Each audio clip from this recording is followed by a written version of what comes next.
Welcome to Kingdom Life's Friends, a Kingdom Life AZ podcast. This is a place for real conversations with real people who are learning to live out faith, friendship, and purpose in everyday life. We're not experts, we're friends, walking together in the kingdom of God. So pull up a chair and your favorite beverage. You belong here. Well, good morning, afternoon, or evening, friends. I am so excited to be back with you. I have missed you all very much. I am here with my dearest friend, Dr.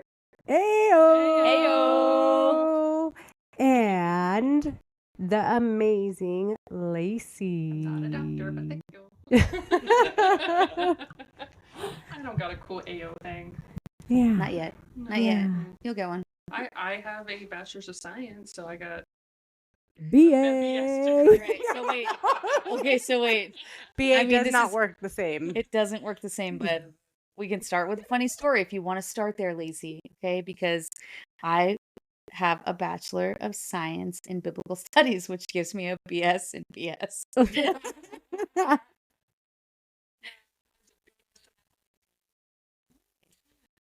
Just a bunch of BS. It's great. Can we say that on here? Nope. we're not Oh, man. No. Yeah, we Biblical science. That's what we're talking Bibli- about. biblical. no. Are we? What are we talking about? I don't know. We are talking about how you guys met in your Yes. friendship. Okay. Yeah. Yeah. So how did you guys meet? Well, you're looking at me, so I guess I will Either get. one. I- I am very close up, so I can't turn my head too much here Hmm. without losing my voice in the mic. Well, we met doing ministry. So Amy was leading worship for Celebrate Recovery Ministry that Tim and I had led for many, many years. And I am an inviter, an includer. And there was a women's conference that I was going to every year, and I did not know her other than, helping set up for worship and things like that. And so I invited her, and it was an amazing yes. Yeah. Yeah. It was really cool. It was in a season of my life where I was a women's pastor. But I'm also a worship leader, and it was one of those seasons of life where I needed friendship really bad. And somebody from another church invited me somewhere, and I said yes. And it turned out to be an incredible kindred soul weekend for us. I think we stayed 2 nights or 3 nights at that retreat, and it was very much for just her and I to like get to know each other and hang out. And we swapped all of our stories that needed restoration at the time and swapped all of our ministry things. We really didn't have anybody to talk to in ministry. When you're at a leadership level, it's really, really hard to find other people Yeah. that are leaders at that capacity. Yeah. That just get that. And you get separated from people intentionally or unintentionally, however you want to look at it. But people see you differently. They look at you differently. Bless you. We also have Jason Jason, our tech support guy. and Tim here crashing the ladies podcast. That was not me sneezing, okay? So yeah, like Amy was saying, it was very refreshing to be able to talk to someone from a different church. So I was able to share some struggles and some hurts without naming anybody's names. But if you're in a church, things can easily become gossipy when you're sharing your struggles because everybody knows everyone. So there was the safety that was created where I could share my struggles in ministry, and also keep all of the anonymity of the other leaders and get good, just I want to say good care Like Yeah. it was It was good it was care. ministry soul care. Yeah. For sure. Yeah. Mystery souls. Incredible. Now look at you guys. Look I where you're know. at. Here we Yeah. are. Yeah. 3 years later, 3.5 years later. But Yeah. look at what you've accomplished. Yeah. I mean, you guys are doing so much together. Yeah. Let's talk about that, like the growth of Yes. 3 years. So when gosh, I don't think you were in your doctoral program quite yet. I think we're just getting ready to started. start. You had just started? Okay. Yeah. Okay. Yeah. So, You basically spent my whole PhD program with me. yeah. Aw, you were Yeah. there throughout the way. Yeah. You- And then she made me cry because she mean mentioned to. me. She mentioned me in it. My Yeah. acknowledgments. Yeah. But that means you did a big impact on her within just a short period of time. Yeah. We became really close really fast. It was really healthy. Both of us are like high capacity leaders, and so we run at a very different pace than most people. And so to be able to kind of share the energy of someone else's energy where we were both running hard, it was like finding somebody who ran the same pace as you. Yeah. And that's pretty rare. Well, yeah, I mean, even before we started recording, you were saying that you and Krista are like the snowplows. You just go out there when everybody else wants to stay in. Yep. Because you're just ready for it, and I am not one of those people. I describe myself as a moped. I am not going out and snowplowing anything. They're, Just mopeds along are I'm cool. They along go on for- the beach. I'm along You're a for beach that girl. leisurely ride. In perfect weather. Perfect weather with a cute little helmet. I'm set. Yeah. I'm not a snowplow. But going back to that, so like how we got to talking about that, and what I appreciate so much about Amy and her friendship is just her ability to reframe things in a way that you're just like, oh, right? Because when I did the Enneagram and did all the things, and I know I'm a strong personality and all those things, but was told by other women who had been told by other women that eights are bulldozers. That's very different. It's destructive. It's destructive, right? That you just like, okay, I just come in and I bulldoze over Yeah. everything, right? Yeah. That feels so different than when you were like, no, Yeah. no. The snowplow, and I kind of look at the bulldozer the same way. The bulldozer is capable of moving high capacity things, very, very heavy things. Mm. So, but the same with the snowplow is the snowplow goes out before anybody else will, and they pave the way for people, even though a snowplow is scary to most. But everyone gets to stay safe, and we're gonna go out and plow the way. Yeah, not me. You guys do great things. So, what all are you guys working on now together? Or even separately? Basically everything Yeah, we should do life together. we do.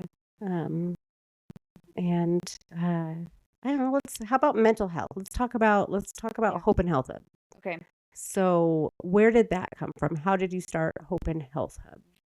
Yeah. So when I stopped working for a church as a women's pastor, I opened a counseling practice. And the truth is that in 2020, all churches stopped. Yeah. And it turned into one-on-one counseling.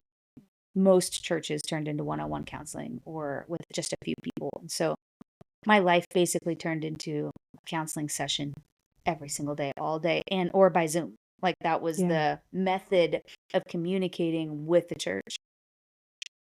Telephone calls, and I did drive-by friendings just to reach people so that What is a drive-by friend? yeah, exactly. I was literally going to their house and bringing church to them just to say hi and to stand from the You're 6 sidewalk. feet away. And they were on there, no hugging, no nothing, just to wave and take a picture and talk to them for 20 minutes while we weren't supposed to be together. So we did drive-by friending. So out of that came a season of my life where things had to change, things had to move. And uh, I was like, how can I take, a biblical degree, and I have a master's in psychology at the time. And how can I take that and figure out how to help people beyond the walls of the church? So I opened a practice called Hope and Health Hub and started counseling people. It was great. And it's been going. Now we have 5 counselors here, and they all have Bible degrees. Most of them are in a PhD program. I think all of them are in a PhD program now. So our little city gained a whole group of Christian counselors. Plus, they have either a Bible degree in one thing and another degree in something else, like social work, or I'm psychology, or traumatology. One of our counselors is traumatology. And it's been fantastic. I think our little city really needed that type of guidance. Absolutely. Yeah, it was kind of wild. I think it was about this time last year, and I was just thinking about my life. We had like 8 months left in our master's in ministry. Tim and I did, and I was just like, what next, God? It's always like, what next? Okay, what next? What do you want from me next? And just in conversation was like, what would it look like maybe if I could do some counseling out of Hope and Health Hub? Because I wasn't doing any counseling at that time. I hadn't been doing any counseling in a couple of years. I was only doing hospice. And I don't even remember. It was a day or a week or something. You're like, okay, here's a signature line and an email address. And So it's not the first time that someone had solicited me to come and be a counselor here. And I had always done it. Well, I don't want to say always, but I had done it by myself. And I also care about the type of care that people get. And so she made this nonchalant comment about working for Hope and Health Hub. And I was like, yeah, that would be fantastic. I would love to have another biblical counselor. And then it kind of started clicking, like, oh, like a lot of my friends are counselors. Let's make this a Like reality. this, yeah.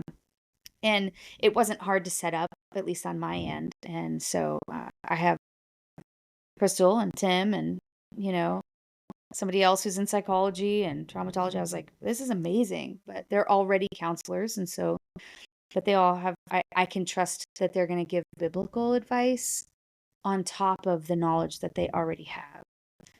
And just like being a better human. Well, especially in this town where all of our like counselors or psychologists go through like a hospital, Mhm. where they'll talk to you, but they also want to medicate you. Mhm. Which there's nothing wrong with medication, but I feel like it should be a last resort. Mhm. There's nothing wrong with being like, okay, let's talk about counseling, let's talk about your feelings, let's go a spiritual route, Right. maybe a few other options before we decide on throwing medication at you. Yeah. Well, and our city doesn't have a whole lot. We're Yeah. a teaching hospital, so we have lots of residencies and lots of people, but we don't have a lot of, we only have 50,000 people here. So it's very small in the sense of having professionals. And so psychiatry is a medical doctor who gives medical solution or a medical treatment. So if you go to a medical doctor, you're going to get a medical solution. And that's their expertise. That's what they do. But if you go to a holistic, now I'm a psychologist, so it's like you go to a psychologist, then you will get a non-medical solution. You go to a counselor, you're going to get a non-medical solution, even though most of the counselors here are connected to a psychiatrist. Yeah.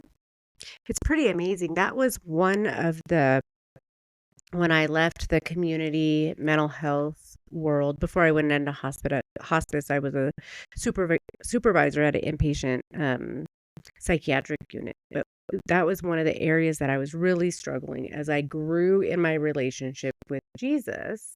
I would see these people struggling, and you just want to say, like, oh, let me tell you about Jesus. Let me tell you how my life was transformed. But you have to be so, so careful when you're in a community, a program that's government funded, Yeah. through like access and things like that. And it just became harder and harder. So being here, You have a little bit more freedom to talk about. Mhm. Obviously, if it's more biblical focused with your counseling, yeah. you can be a little bit more stressed. Oh yeah. Yeah. And Amy and I both have clients that come in that are not believers.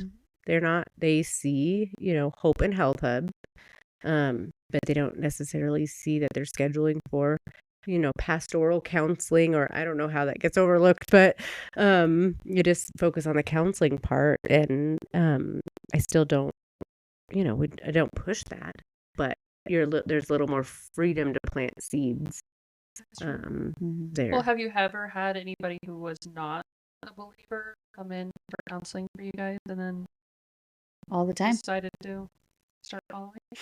Hmm. Well, we have a really cool story of one specific girl who came in. She had been drinking, and I don't want to share her whole story, Right. but I challenged her in alcohol and truth, and she, I don't know, it was about 9 months after her sobriety, and she got saved. Oh, that's amazing. And now she is an on fire, Jesus loving, bringing her whole family to church. Her husband got saved. Her kid got baptized. It is a phenomenal story Because of then you're helping these people, and then in turn you're helping their families Yeah, without r- even meeting their family. radical Yeah. transformation. And the truth is Radical. that she didn't get saved in my counseling office. She got challenged with some truth that she needed, and we tried to get rid of the barriers that in her life that were causing some dysregulation and dysfunction in her life, and that she knew that she needed to get rid of. And so her actual conversion happened in a church because that's what she wanted to pursue. She had to walk through those doors. And Yeah. I'm sure you helped with that a lot. I mean, A lot of it's just invitation yeah. and allowing other people to harvest some of that.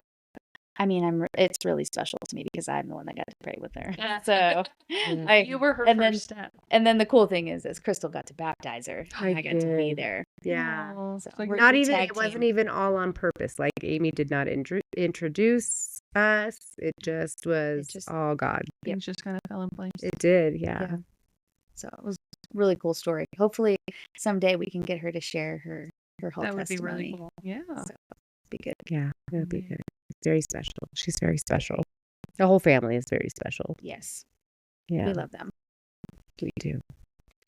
So Hope and Health Hub has been it's really special to me. I know it's special to Amy, but just having that a place that people can go to and get sound biblical counseling, I think is it was really missing in this community.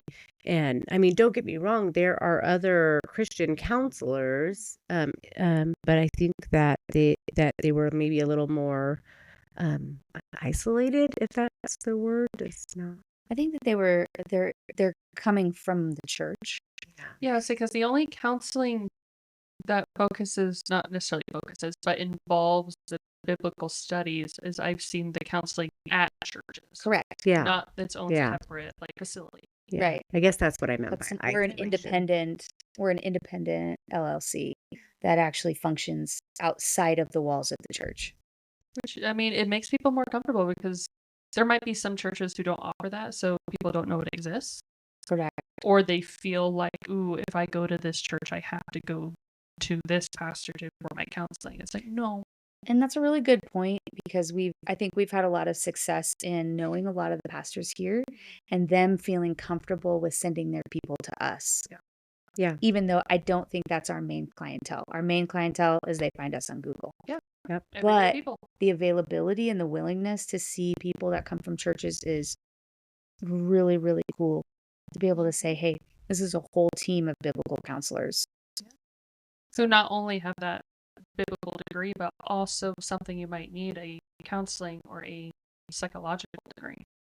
So that's part of my big story, which is in 2020, it turned to mostly counseling. But one day I had a 17-year-old suicidal girl in my office. The next day I had a 62-year-old hoarder in my office. And then a week later, I had a 24-year-old girl walk in and she goes, hey, I just got diagnosed with bipolar 2 schizoaffective disorder. What do I do now? Welcome to a And I was like, town of 30,000 people. yeah. And I was like, you know what? The real answer, because I only had a Bible degree at the time, is I didn't learn that in Bible school. Mhm. And so for me, I was like, I keep running into mental health as a pastor, and I needed more information, which is what sparked me to go get my master's in psychology and my PhD, because I didn't have enough answers and I didn't understand all of the things I needed to with just a Bible degree. Well, we needed it in this town. Yeah. For sure. I mean, again, they could go hand in hand. It's like we say that science and religion does not have to contradict each other. They don't. So, but people make it out to be, which is crazy. But they do need to go hand in hand. Well, God gave us scientists, Yes.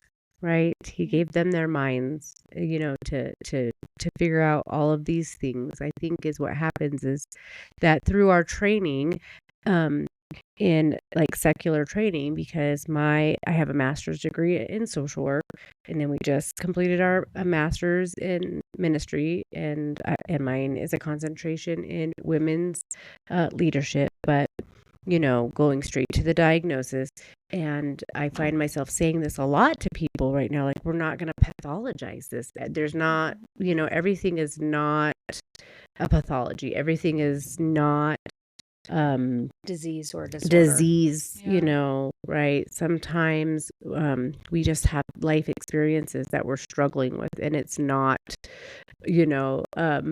that we have a major depressive disorder and we're clinically depressed, and like you'll catch me saying, like, when's the last time you got your labs? Like, what's your vitamin D? Like, have you Yeah. sat outside in the sun? And not saying that like depression isn't real. There's people that have real, things that are going on in their brain that need help. They're not actually producing serotonin and things like that. But I think that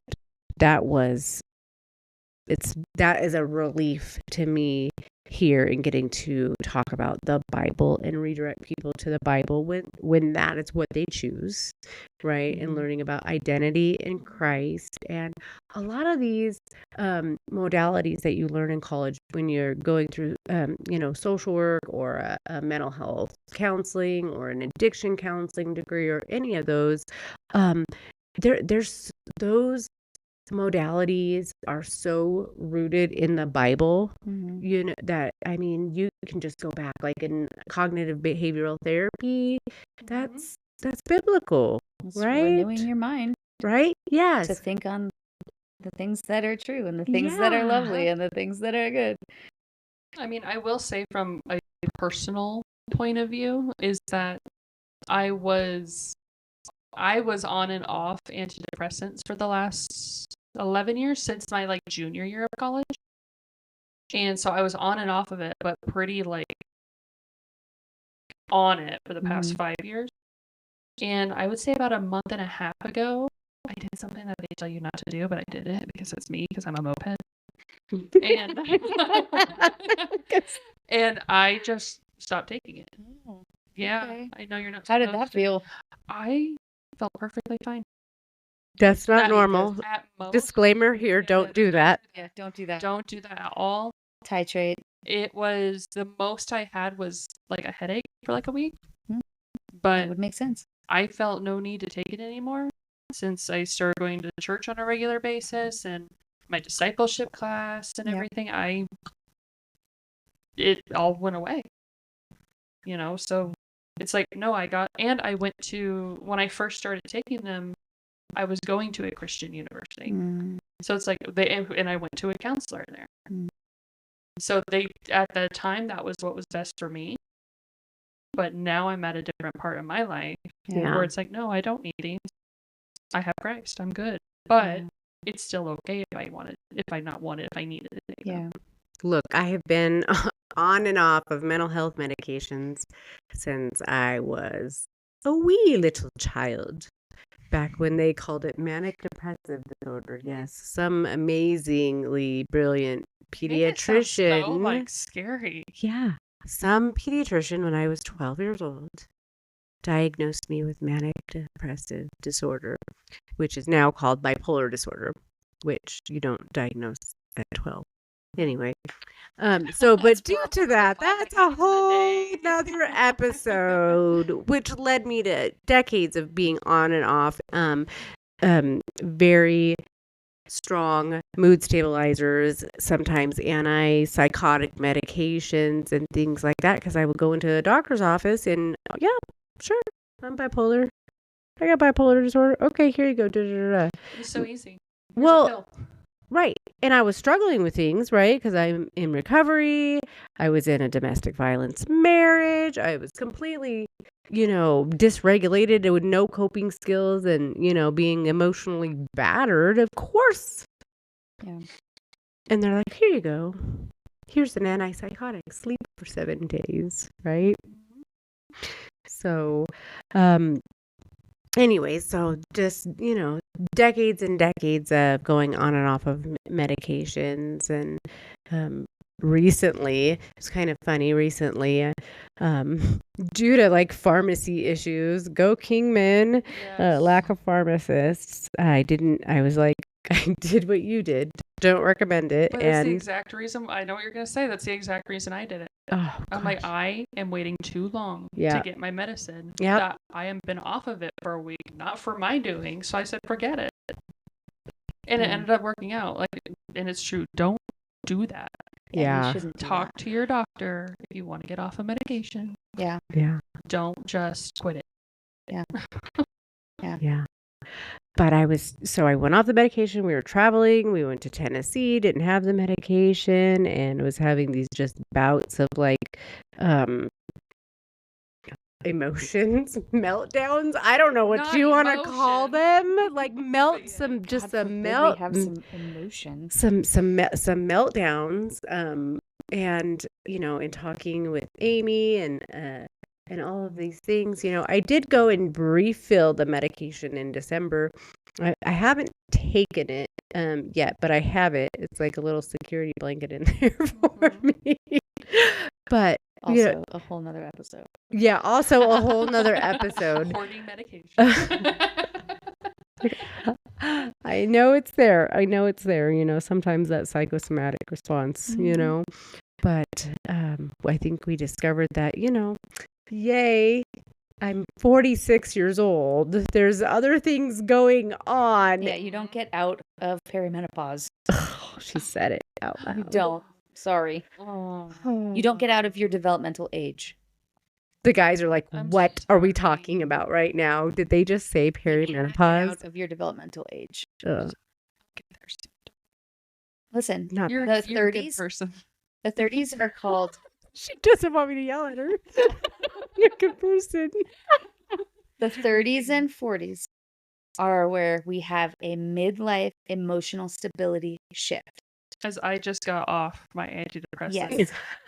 Yes. Listen, That's why I'm You crying just all the time. you just need to know what's happening.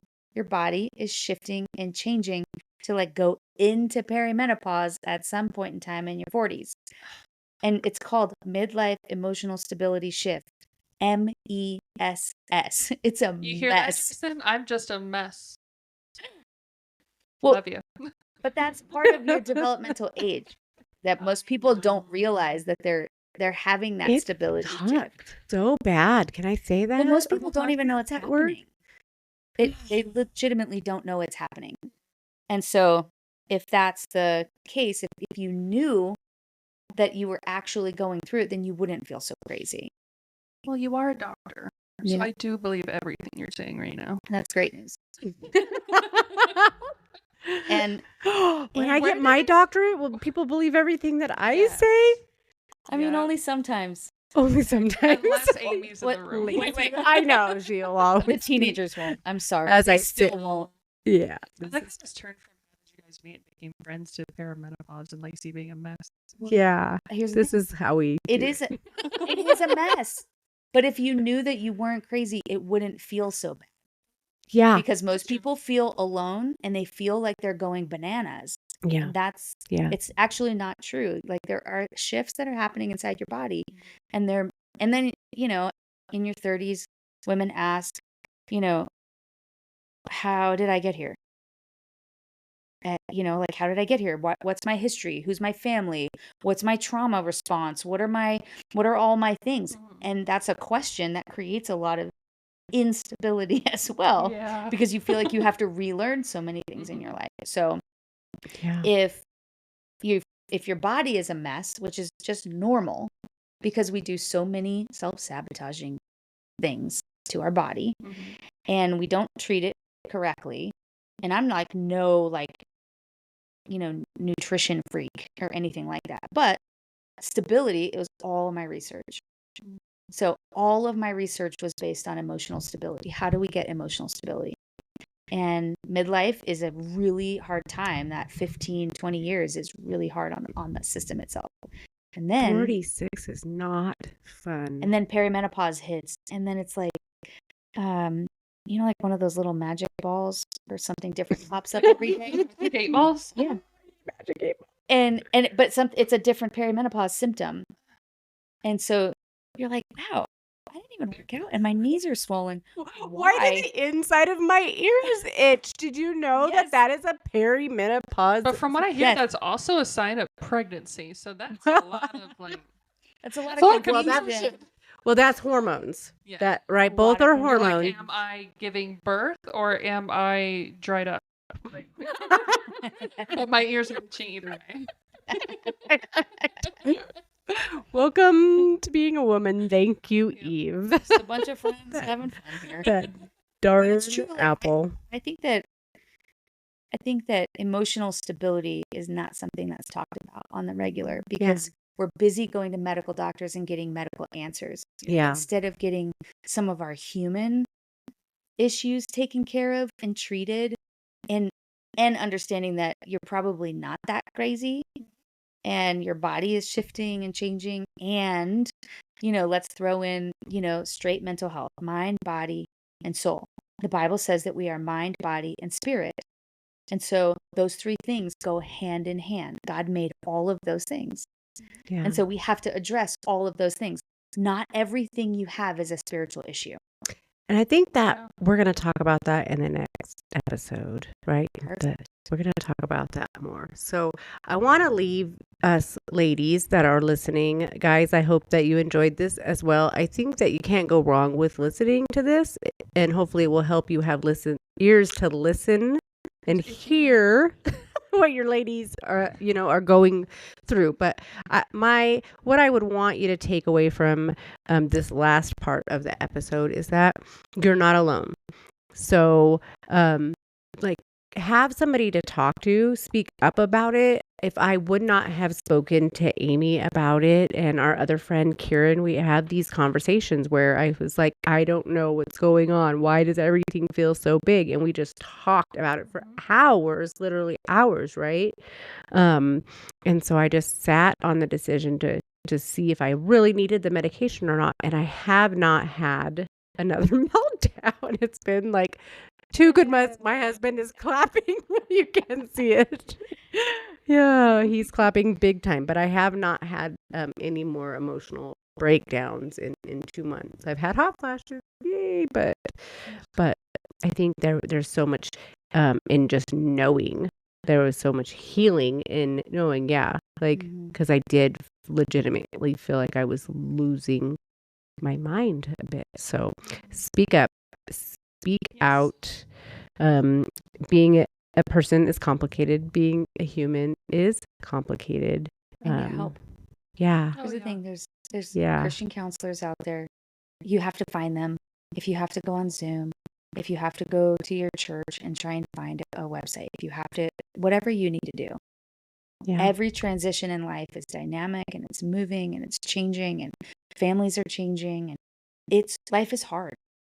So don't be afraid to get help because we could all use a bit more hope and a bit Yeah. more help. Yeah. Will you pray us out? Absolutely. All right. God, thank you for this conversation where we know how you made us, mind, body, and spirit, and we get to address our mental health as a human while we're here, and we have to address all the transitions and all the life and all of the dynamics that change all the time, relationships and conflict and jobs and all the other things, the circumstances that we may or may not understand. And we ask a question: how did we get here? And we begin to search for you and search for what we need from you in all of the areas of our life. So God, would you give us the ability to ask and find the right person so that we can have conversations about not only humaning well, but also living out our faith with you in a better way. In Jesus' name, amen. Amen.